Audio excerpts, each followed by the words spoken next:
Welcome, everyone. Thanks so much for joining today's webinar, Nurses Inspiring Nurses, the experience of the ANHE Environmental Health Nurse Fellows. And thanks for your patience while we got started. We're having a few tech issues, but getting it ironed out now. My name is Rachel Kerr, and I'm the Nurse Fellowship Coordinator for the Alliance of Nurses for Healthy Environments. Kara Cook, who also coordinates the fellowship program, among her other duties as Climate Change and Health Coordinator at ANHE, is on this call with me today running the tech side, so you may hear from her as well. Thanks, Kara, for your support. So just a few words about the ANHE Fellowship. We had 30 nurse fellows and 10 nurse mentors from across the USA, including Puerto Rico, participating in the inaugural ANHE Fellowship cohort in 2019 to 20.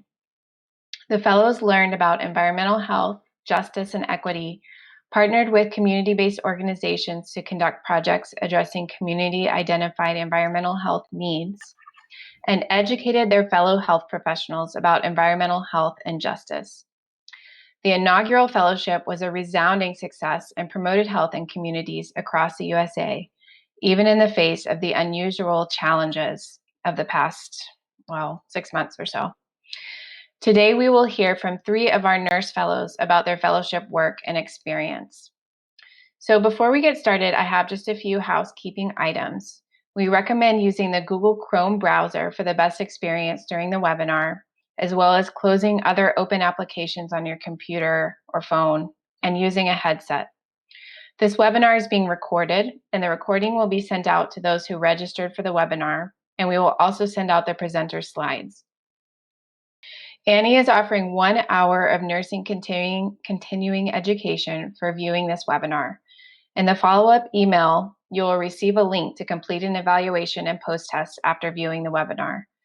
To receive nursing continuing education, you must complete the evaluation and post-test. And we will take questions at the end of the 3 presentations. You can enter questions into the chat box in the bottom left-hand corner of the screen. Note that presenters will not be monitoring this chat box during their presentations, but I myself will and will note questions to address after their presentations. So with that, I'd like to introduce our first nurse fellow who will be speaking on today's webinar. Ruth Issa is a bedside critical care nurse for the past 9 years in surgical ICU, and she's located in Queens, New York. She's a certified holistic nurse and the NYC compost master. And with that, I will hand it over to Ruth. Hi, good evening, everyone. Thank you so much for everybody who's in attendance this evening to just hear about our stories and hear about the journeys we've taken with this fellowship. The presentation that I created is composed of a lot of different pictures from my experiences this past year. But to start, just a little bit about what I initially encountered at the beginning of the fellowship.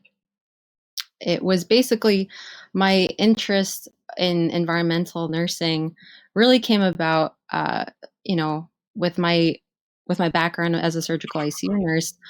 I had certain patients that had histories of cancer. We work with head and neck cancers, and we work with all different types of people. And what was important to me after that type of work is also what's beyond that. And there would be work in Queens Farm, which is close to where I live, and just learning more about the earth and the environment was the first initiation into this. But what I didn't expect was what lied beyond that. And what I learned more about was it's beyond our individual actions when it comes to the environment. And this past year, coming to New York, I never felt like I knew everything about the environmental impacts in New York, and I still believe I'm learning. But what I came to realize this year was the most important part of this is understanding who plays a role in the solutions, and those very people need to be part of the solution. So with that, I just wanted to show you, this is the picture here is actually a rooftop farm and it's located in Long Island City. It's called Brooklyn Grange. And I think that it kind of represents a mix of, what the future holds with inner cities and, just the environment and being creative. Kara, you could please scroll down. And this is a picture from when we all met in Pendle Hill in Philadelphia. And I think throughout this fellowship, what I wish I had done, and I have like 3 notebooks of notes that I've taken along the way, but I wish I really started a journal and just went to it every now and then, because there were so many ideas that came about throughout the fellowship. But I wrote this when we all met, and it was after the talks tour that we took with Mike and Zulaine. And what I wrote was my reflection. So I know the issues I want to focus on are about reusable energy, composting, reducing waste. This is the future, and I already see now it's not merely about how New York City can reduce its waste. New York City impacts other communities outside of New York. We impact people we may never come into contact with in our lifetime. How the apathy about where our waste is going is a burden on another person's life. We care, as nurses, we care, and it is our duty to influence our communities to care. And the picture below that is a little ominous. It's basically that night when we took the talks tour, and just like that image, and that whole sign, "Watch Children," that kind of became something that was important in my fellowship journey too, because I was never involved with anything else in my community, and I found myself at the end to then the work that I did involved not only the community, it involved a high school, and now I actually found a committee board to be part of. So just you could scroll down too, Kara. And I wanted to just play, it's about a 5-minute video. And just like, I know that some of it can kind of breeze through, and I'll try to talk a little bit more about that, but it's just, different pictures about my, what came across this past year and some of the work that I did.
All right, thank you for playing that, Kara. So, um, basically, uh, after meeting last year in the fellowship, I got I was just like evaluating myself. I live in Queens, New York, so that's basically accounting for nearly half the population of New York's.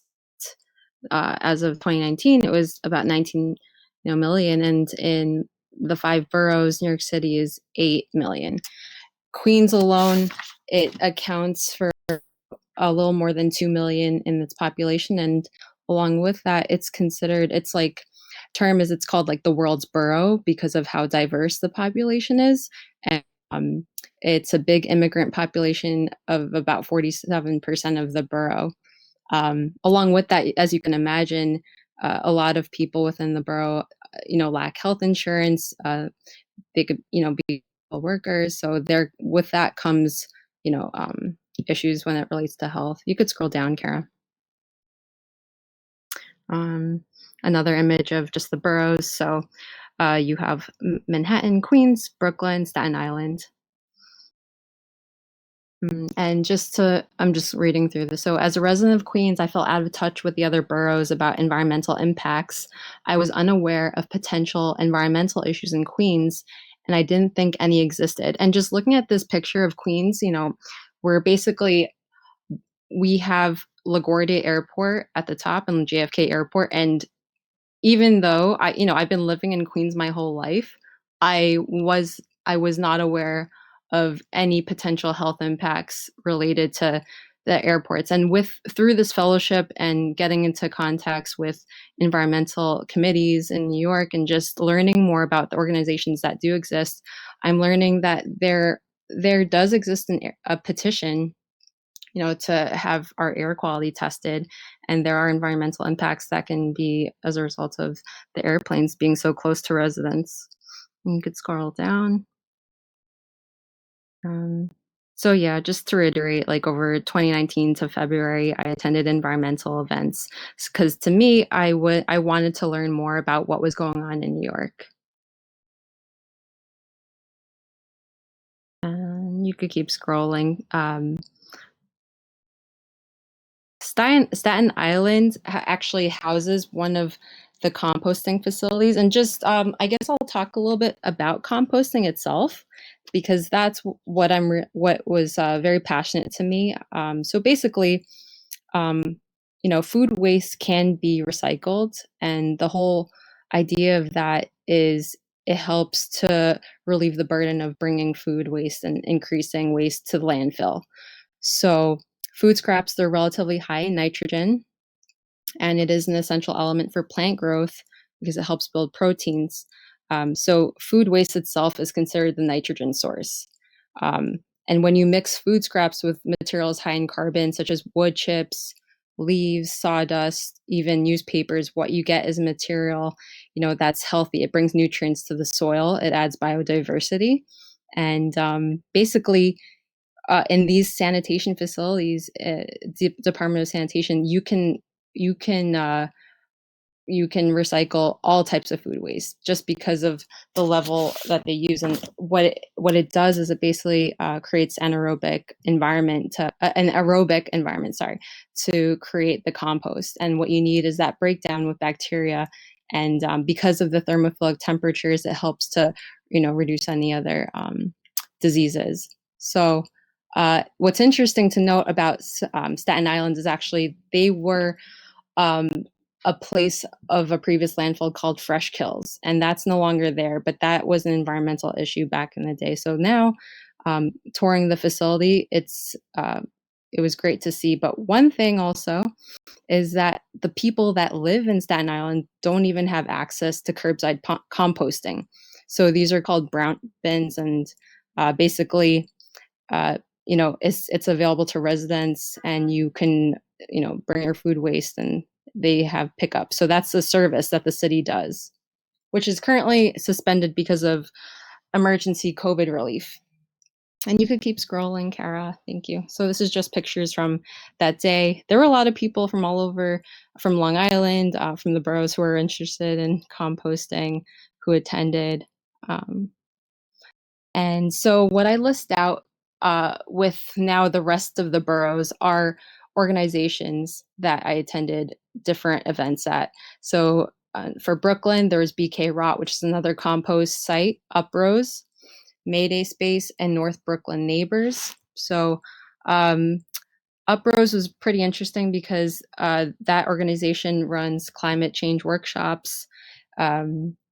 They also are educating the public about energy independency, and they have community solar power.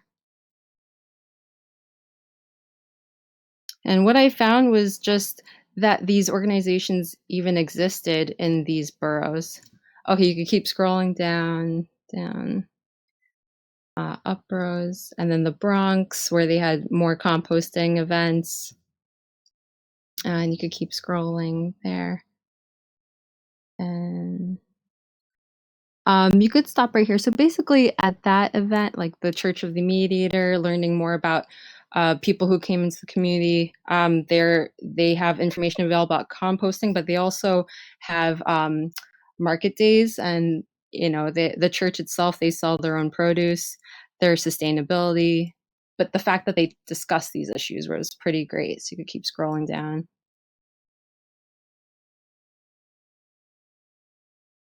In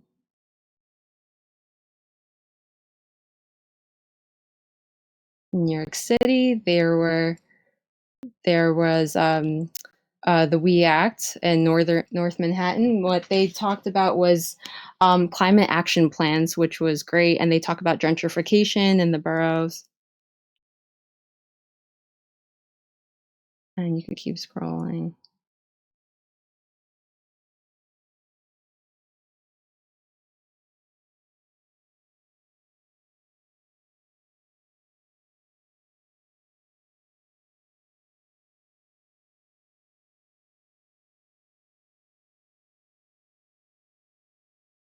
And you could stop right here. I'll just end with this because this is what was the most important thing to me. I realized the disparity between information available from one community to another as I went through the boroughs. And to be honest, it wasn't realistic for me with the fellowship to be driving to like the Bronx and to be taking the train out into the city. I wanted to understand the issues that directly impacted me in my neighborhood in Queens. So on the left, live near the airport. That was basically this was the petition to the public, and only 531 people signed. And there was no awareness about this petition when I would bring it up to certain committees in Queens. And then what really struck me was this opinion, this op-ed in Queens Daily Eagle about this resident who talked about the waste transfer sites, waste transfer stations. And that became my project, just promoting the whole idea to people in my community, talking about composting more, but beyond that, just talking about the discussion about waste. And I'll just kind of, and I don't know if I have enough time, but yeah, that was really what I was struggling through with this fellowship, just the whole idea about people and their priority concerns and delving that with issues that I was learning about, but just keeping that frame of mind that, they're dealing with issues themselves about, you know, at the town hall meeting, where I thought maybe people would be talking about their power outage during the summer because of the heat wave. No, people are discussing safety. People were discussing homelessness issues. And, these are all issues that are real to them. And I needed to be sensitive to my community about bringing my ideas into it. So it's still a work in progress. And that's pretty much, what I did for the fellowship, just learn more about my community. Thank you so much. Thanks so much, Ruth, for your wonderful presentation and all your efforts during the fellowship. We're going to move on now to our next presenter, and we're going to do a quick sound check to see if we can hear Tammy. Okay, can you speak up, Tammy? We're going to see. Yes, can you hear me, Rachel? Yes, I hear you. It's working. Awesome. Okay, I'm going to introduce you now. Okay. Tammy Davis is currently a research nurse coordinator at the University of Alabama at Birmingham. She has been a nurse for 12 years, and her specialty is clinical research. She enjoys working with her church and community. And with that, I will hand it over to you, Tammy. Okay. I just want to thank Rachel and Kara for all the support that they gave me during the fellowship. And I still stand by my mentor's the best. So I don't think she's on the call, but I had Azita. So you can advance. I'm going to talk about my fellowship experience. And so my fellowship experience started in Uniontown, Alabama. Now, these numbers are post-COVID numbers for unemployment and the poverty rate. I'm sure that it's gone down. The unemployment rate probably has gone up, and the poverty rate has probably gone up because there's not much industry in that area. So this area is called the Black Belt area. So it used to be called that because of the rich black topsoil, and then later because there were lots of cotton plantations. And so Uniontown, Alabama is a place where there's not much industry and there's not much employment. But unfortunately, the EPA has designated it as an environmental justice community, which is a community that's burdened by environmental hazards and is a high minority community. Next. So my CBO was called Black Belt Citizens Fighting for Health and Justice. They were organized in 2005 to fight political, economic, and environmental justice. And it really did start out with the landfill. That was the reason why they started the group and started fighting. So the group that I met with was the actual board, and then they have a coordinator that runs their day-to-day activities. Next. Okay, so this is my timeline of what I did in the fellowship. In June, I had a conference call, and then I had an in-person interview with the board members to determine their needs and what exactly would they like me to focus on. I also attended the Perry County Commissioners meeting. At that meeting, they were discussing a resolution to end the coal ash being brought into the landfills. So we had support letters from ANHE, from the Alabama State Nurses Association, and the Birmingham Black Nurses Association. So on the board, there are 5 members on the Perry County Commissioners Board, 5 members, and the vote was against it 3-2. So it did not pass, which was very disappointing because I don't feel like Uniontown has gotten what they deserve.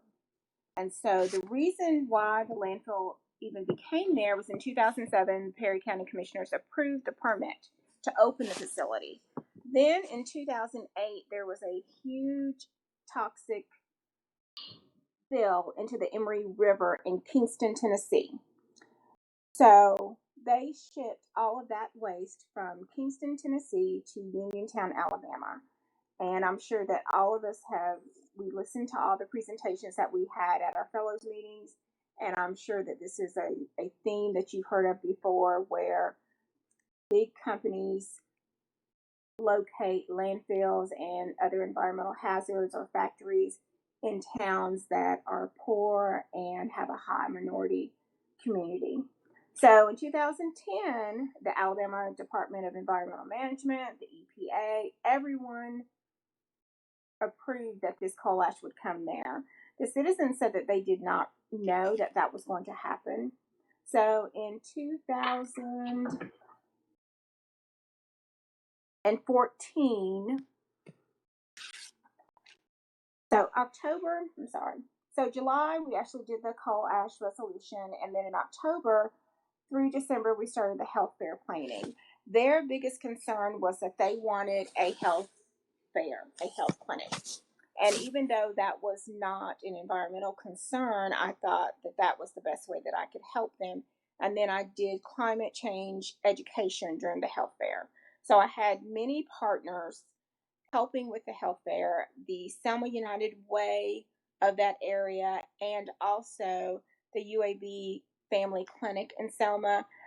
Dr. Maycock and her students actually came, and if you had been standing there, you would have been caught up in a whirlwind, because they came, they switched everything around, got everything set up in just a flash. And when the event was over, they cleaned up and put everything back just like it had never even happened. So all of the students, which I think it's great that they came, because that shows that they're going to be caring and committed once they actually are on their own practice. Next, please. Okay, so my deliverables are actually that before COVID, we had decided that after that first clinic day that we did on a Saturday, that United Way would support Dr. Maycock's clinic, the UAB Family Clinic, in coming to Uniontown at an AME church that was not charging anything, and they would see patients every 3 months. Those patients would be able to be seen by a physician, get their prescriptions, and hopefully decrease diabetes and hypertension and get those comorbidities under control. Well, COVID happened, and so we have not been able to have any of those clinics, which is disappointing, but we're all struggling through it. I also did a presentation to my nurses group in January 2020 of why nurses need to be in the fight for environmental justice. And I think that we all know why, so that we can help our patients live their best lives, and that the environment plays a much larger role in health than people actually think. Then I also did my poster is going to be presented this month in October 2020. They are having it virtually, the Alabama State Nurses Conference that normally is during this time of the year. They will have all the posters on their site. And I was part of the Justice, Equity, Diversity, and Inclusion Committee. Next. Okay, so my lessons learned, there's only 2, but they were really big lessons. So we always say it takes a village. My thought sometimes is that you can have too many cooks and that will spoil your broth. But for a place like Uniontown that has no resources, it's difficult to find one resource that can help you do everything. So you really need a lot of resources. So even though the UAB Family Clinic has all the physicians, they have the educational materials, they have everything that they need. They can come to a place, set up, and do the clinic. But what they need is support. And that's where the Selma United Way comes in, because they are able to offer support in the way of little funding, but they're able to offer support so that the clinics can actually happen when they are in the neighborhoods. And the other big lesson was that status quo and complacency are enemies to progress. So I would love to say that everything was rosy and everything was wonderful. I did learn a lot in my fellowship, and I am very happy that I did it. I would also do it again. The issue that I had with my fellowship was just sometimes personalities, and you don't want to blame everything on sex or on race. But the coordinator of my CBO, I don't believe that he wanted to go forward. There are lots of organizations, Harvard, Yale, lots and lots of schools that come to Uniontown every summer. They do projects with them. I'm not sure of if they leave any money behind in Uniontown, but they come, their students get trained, they do tons of projects, and then they go back to Harvard, they go back to Yale or whatever school they came from. So I think that he was expecting that it would be a different situation. I'm not sure, but he was an impairment to our project. And I think it's just because that I'm outspoken, and he did not appreciate that, to put it in the nicest way possible. So the rest of the board and community were with the project, but because of his distaste or dislike, he tried to sabotage the project. And it was really disheartening, because you feel like you've done all of this work and you want it to be a great turnout, you want it to be a great project, and you want people to be helped, because it's not about me or the UAB Family Clinic or Selma United Way, but it's about the community that is desperately suffering from no healthcare access and from no jobs and from the environmental burden. So they have two burdens in Uniontown. One is the landfill that is emitting coal ash. There are several people who have asthma and who have breathing problems. The smell is terrible. Then the other issue in Uniontown is the sewage system. So in 2012, Uniontown received almost $5 million to clean up this sewage system that is overburdened. They have a cheese factory and they have a catfish plant that overburden the system. And so unfortunately, there is actual sewage on top of the ground. And this is America, and you would hate that someone is living like that. But that's what people are living with every day. So Cory Booker's been there, lots of celebrities and government officials have been there. So 2012, they received almost $5 million to take care of this wastewater problem. Well, it was not taken care of. The group said that they did as much as they could. Of course, 2012 to 2019, it's gotten a lot worse. So in 2019, the state of Alabama actually matched the government funds, and now they have $31 million to try and fix this problem. So hopefully this time it will be fixed, but they're using the exact same company that they used last time. So the residents are not really hopeful that this is going to solve the problem this time. So actually, when I was getting ready for the fellowship, I remembered how upset I had gotten, just because you hate that people are living this way. You hate that people who may not know how to fight or may not know how to write their senators or contact their local committee people, when something like this happens and you have a landfill in your backyard or you have sewage in your backyard and you don't have any money. And I'm sure some people would say just move, but they do not have the resources to move. If they did, then of course they would have already left. So the population in the Black Belt is actually declining. But I did want to talk about COVID for just a moment, of how, pandemics or natural disasters actually affect this population more. So Alabama, our numbers are not great as far as COVID is concerned. And so there are 17 Black Belt counties. They are only 11% of the state's population, but unfortunately they are 27% of the Alabama cases, and they are also 25% of the deaths are attributed to Black Belt counties.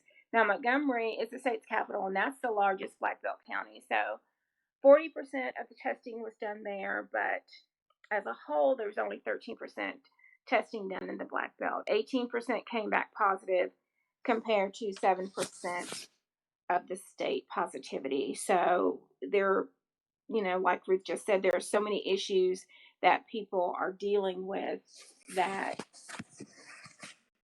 they need help. So it kind of renewed my passion for wanting to help people when I was preparing the slideshow. So if you have some questions, I think Rachel wants us to wait to the end, but thank you so much for your attention. And that is my acknowledgement of all the people that helped make our Health Fair Day an awesome day. And I appreciate Asita's help with my project. Thank you. Thanks so much, Tammy. It was great to hear about your fellowship project and experience. Very insightful. Now we're going to move on to our final presenter. Rachel Dsouza works as a registered nurse in Tacoma, Washington. She has always wanted to work in community health organizing, particularly for climate justice, and spends much of her free time volunteering in this area. For pay, she has worked as a bedside nurse in a big hospital for the last 7+ years and has just switched to working as a public school nurse.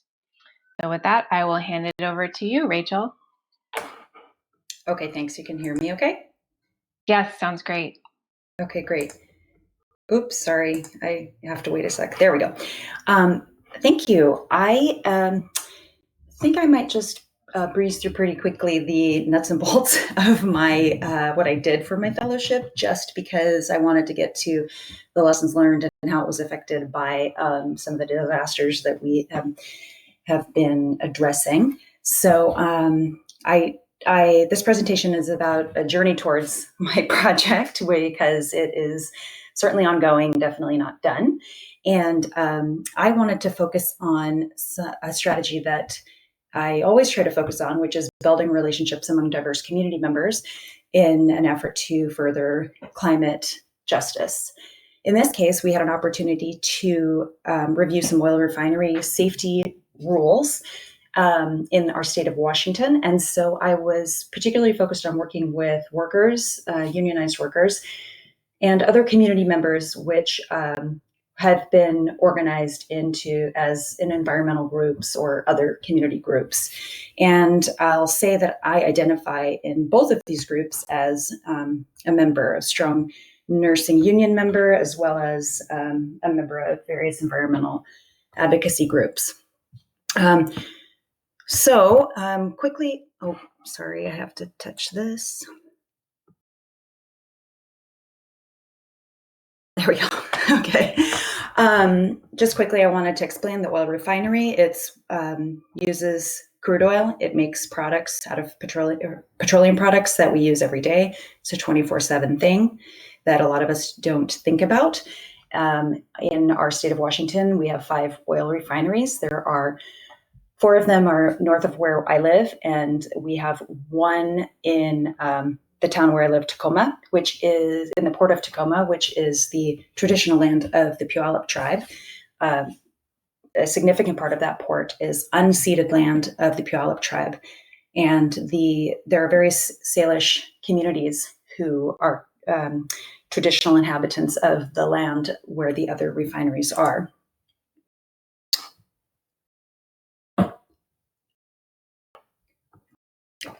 It's acknowledged that oil refineries are dangerous places to work and to live around. I highlighted here just a few things, a few recent explosions. These are ones in which workers were killed. Of course, there have been other explosions. I just want to highlight the one from 2010. For me personally, that was a year when worker safety just was very highlighted for me personally, and that was the same year of the Chilean miners being trapped. And I have family in Bolivia. There was a Bolivian miner there. So this particular oil refinery issue just spoke to me in that year. It's not just explosions that are dangerous, but also chemical leaks. Chemicals are used and produced in the production of petroleum products, and I wanted to acknowledge that leaks happen. The slides are slow to advance, so I was going to come back to this, but I'll just say it right now. If you look at the circles, the smaller circle, so there's rules about how refineries are supposed to manage their safety. It's a large part related to workers' rights, worker protection, but of course there is and definitely should be a greater piece in that is about community and ecosystem safety. So speaking about the rules, I wanted to point out that in the official rules of the Shell refinery at the time, the smaller circle shows what they thought would be their worst case scenario chemical spill or leak. And actually in this incident, it was much greater than they had admitted to being possible. So I'll skip over this. This is just in our state, there's a government agency that regulates the rules based on the explosions, other incidents that have occurred in our state, as well as recently in California. We had an opportunity to review them because there was interest to strengthen them. This is a process that involves input from the public, and of course the oil industry and other industries also have a lot of input in this process. So our fellowship started in 2019. By spring of 2020, we were planning on wrapping all of this up. And so I had been working with various groups, which I'll show on the next slide. And our plan was to get the community involved. By that, I mean all the groups I mentioned earlier, to participate in this rulemaking process. And for me, I guess perhaps I mentioned it earlier, but I just wanted to say that one of the reasons I think it's important that we work with diverse groups is because, and particularly with workers and environmental advocates, we don't always agree. And I say this because, I am both people in one body. It's so hard sometimes to meet everyone's needs of having a good paying job and also protect our climate and our ecosystems. And so, when we start with projects like this, which both workers and environmental advocates can agree are a good idea for safety and have conversations about that, then we build some trust and real friendships that I've experienced, not just with this project, but other similar projects in the past, where then we can start talking about other issues such as climate crisis and a just transition. Here are some of the groups I worked with. The Blue-Green Alliance was, I guess, my official community partner. But of course, I worked with the highly organized steelworkers, our state. That's the union representing the workers at refineries in our state.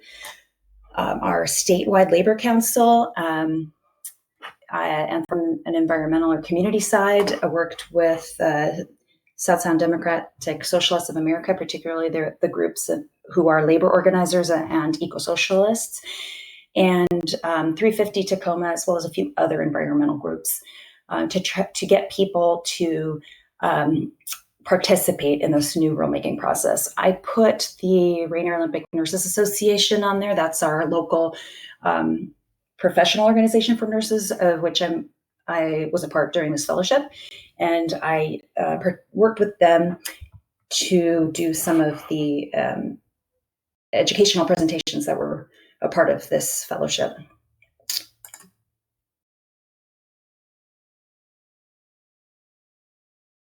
Okay, sorry, these slides are slow. These are some of the things we asked folks to do, and I was planning on asking them to do more. There were public hearings that were planned, and of course, it was online comments, and that didn't happen. Some of the things that I was learning through this process as I was communicating with them, with community members, was, I'll just read these points or highlight them. I really noticed there are a lot of similarities between refinery workers and bedside nurses, and I'm assuming a lot of us are nurses. So not refinery workers. So maybe we can understand and empathize with working around the clock, high liability constantly. In the 11th hour of your shift, you still need to know exactly what you're doing. Extreme exposure risk, constant public demand.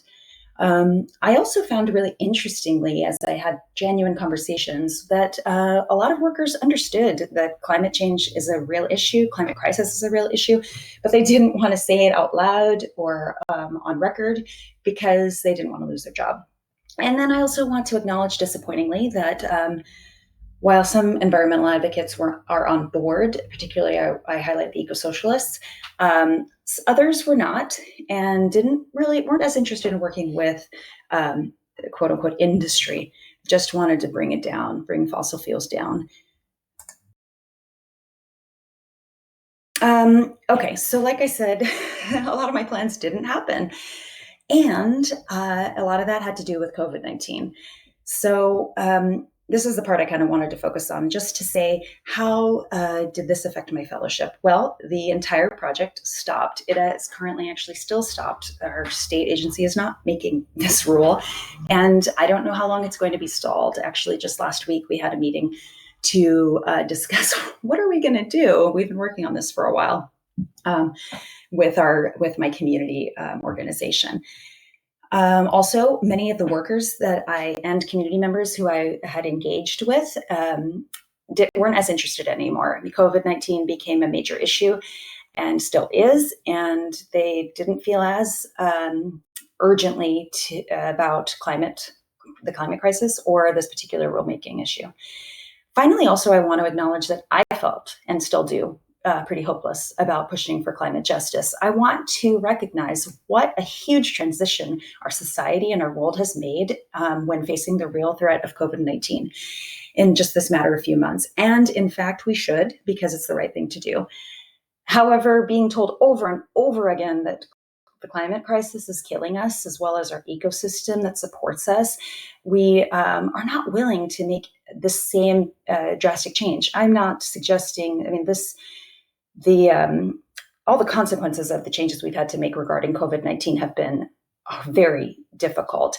I don't want it to be as drastic. I'm hoping for a just transition over time, but still, the political will isn't there for this climate justice, and yet I saw it for other things, and that was hard for me. It still is, and I'm not sure if others empathize with that.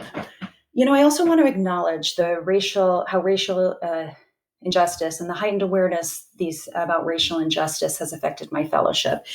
I am a person of color. I'm a woman. I'm an immigrant family. This is important to me. It always has been.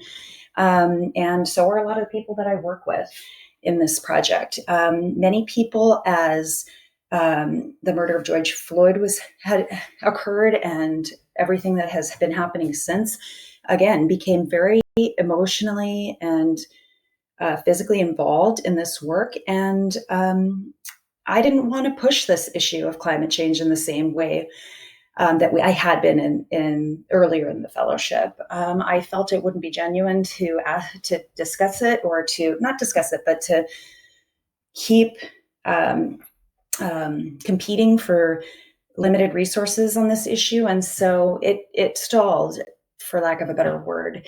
I myself am engaged in the racial equity work that's going on right now, and I didn't want to focus on the climate justice work or this fellowship project at the time. In the last few months we were working on it, I admit I had a conflict of, do I participate in this webinar and do XYZ, or do I go out with my nurse colleagues with our first aid bags and our protest signs and participate in this extremely important event, and our masks?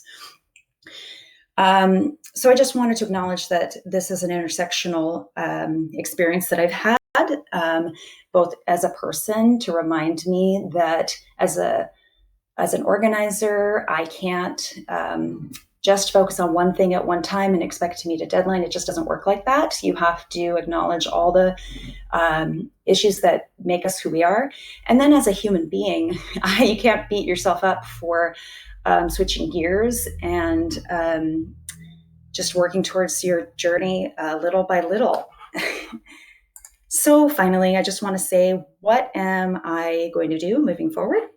I'm going to continue to participate in the rulemaking process. I'm not sure if it'll be, I'm actually quite sure it won't be as I imagined it. Continue to work with diverse people about protecting the people's health and the planet's health. I've really valued becoming more involved with ANHE. I continue to want to do that, and all the people who I've met through this to learn and to participate. And then I just want to express my deep gratitude for everyone who I knew and who spent their time participating with me as we learned together. I also really appreciate your time for listening to me tonight. And I'm thankful for the opportunity and the foundation that allowed us to do this. So if you have questions, I put my email down at the bottom. And thank you so much, everyone.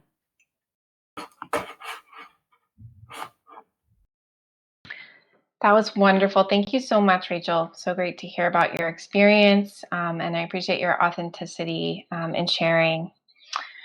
So apologies to everyone. We are running a little short on time, but we're still gonna take a little bit of time to do some Q&A. And we did have a technical problem, unfortunately, and we lost a good number of the questions that were in the chat. So if you notice that your question isn't there anymore, please do re-enter it, and we will do our best to address it with the time we have left. So just to move on to questions, Nancy Cheney asks, she says, "Great work, Rachel. I'm heartened to know you're continuing this important work. Early in your presentation, you showed a slide with concentric circles around a refinery, mostly addressing air pollutants. Did they have similar delineation for projected movement of leaked chemicals through water?" So that's a question for Rachel. Okay, thanks. Hi, Nancy. Thanks for the question. And that slide, that graphic is from the Blue Green Alliance. And no, I didn't get that information about water, but I have your email and I can try to find it for you. Thanks. Great. Thanks, Rachel. And we just have a comment that we do have nurses in the LA area that are working on a variety of environmental health issues. So the person who had that question and wanted to connect, please do reach out to us. You can email Cara, C-A-R-A, at environ, envirn.org. Thank you. And then Sheila has a question. She says, "I noticed the fact that those in power actively work against progress and that the quote unquote nurse voice only goes so far." So she's asking about the presenter's experience with that issue. So any presenters who would like to speak to that, feel free.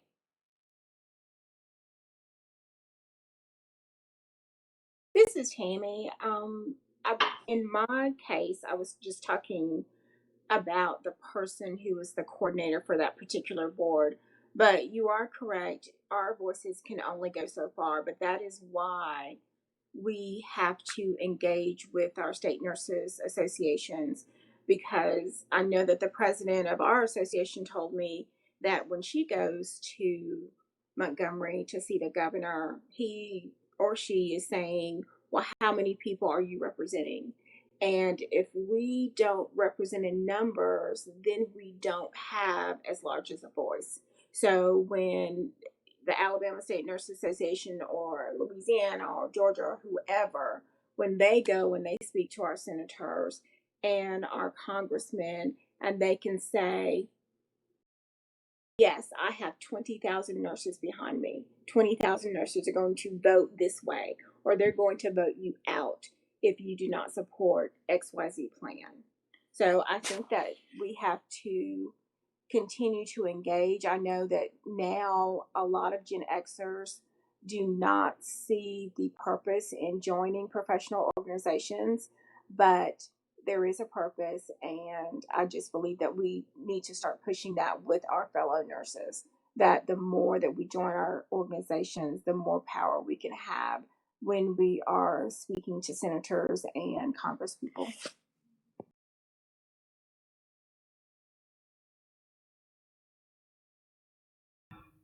I'll just quickly add as well, agreement with that. I'm deeply involved as well with my association, but I'd also say nurses' voices carry a lot of weight with other individuals in the community, and slowly then we all build our power to address those people, quote unquote, in power. So I found that to be extremely useful, using my nursing voice with my peers in the community.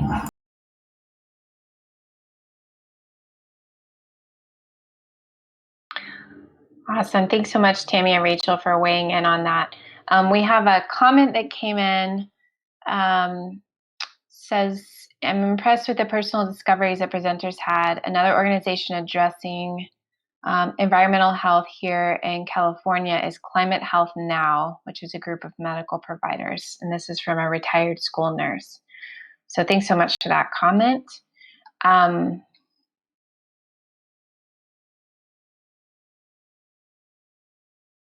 Question about, will there be a recording released? Yes, we are going to send out a recording to all registered participants, so be looking in your email for that.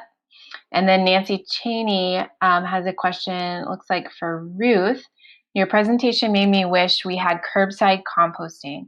Communities have started testing sewage for viral loads to estimate COVID cases. Have you heard any concerns about worker safety in dealing with compostables in the context of COVID? So a question for Ruth. Okay, thank you, Nancy and Ava, for that question. So currently, actually, city curbside composting is suspended, all in the name of COVID emergency relief for the city. So until June of next year, it won't resume. But actually, there are still sites such as BK Rot and Governor's Island, I know of, and Queens Botanical Garden that are accepting basically the community's drop off compost, which they drop off at farmers markets certain days. And I don't know how. I don't think that it affects, like, COVID is a concern with this. There was even I think the U.S. Soil Advisory. I'll try to find that and get more information, but they brought out early on during COVID in April that there is no concern with COVID and its impact on compostables. So it's still safe. I still compost my backyard. Yeah, so just with the exception of everything with the city and it being suspended, that was, horrible, but composting is still okay. But I'll look up some information I could relate to the group too about testing. I'm not sure about the sewage testing. Awesome. Thanks, Ruth. Okay, it's time for us to wrap up now. Thanks so much to our attendees for joining us today to hear about our fellows' efforts and experiences. And thanks to our amazing fellows for sharing your stories. And just a personal note from me, it's been such a delight to work with you all. Really appreciate your efforts and the connections within this community. So be on the lookout for a follow-up email from us in the coming days with the recording, the speaker slides, and a post-test and evaluation link. Bye, everyone. Good night.